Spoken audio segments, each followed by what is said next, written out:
In the quiet town of Shadowbrook, the night had settled like a thick black curtain.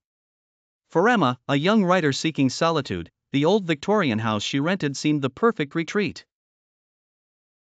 She adored the creaking floors and dust-laden shelves that hinted at history's long past. On her first night, a troubling sense of unease settled over her. The attic, with its locked door and eerie silence, seemed to exude a malevolent presence. Curiosity gnawed at Emma. Stories she'd heard at the local grocery store whispered of the attic's dark history, a tale of a woman driven to madness, locked away by her own family. One stormy night, unable to sleep, Emma decided to confront her fears.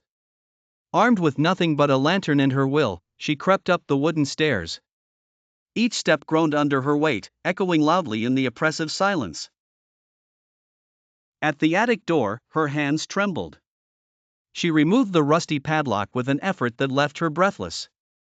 As the door creaked open, the lantern's feeble light revealed a clutter of old furniture, cracked mirrors, and dusty portraits. The air felt thick with memories. Suddenly, the light flickered and went out, plunging her into darkness. Heart pounding, she groped for the lantern.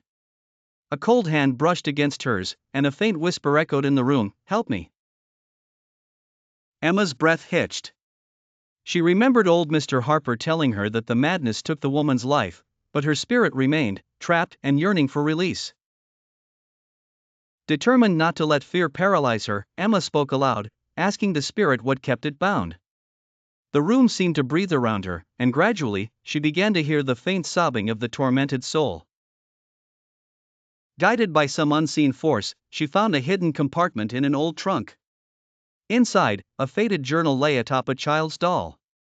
The journal, Emma realized, held the key to the woman's anguish, letters from a lover who never returned, false hopes that turned to despair. Emma spent hours reading, often interrupted by the ghost's mournful wails. When the last page turned, Emma understood the woman's pain.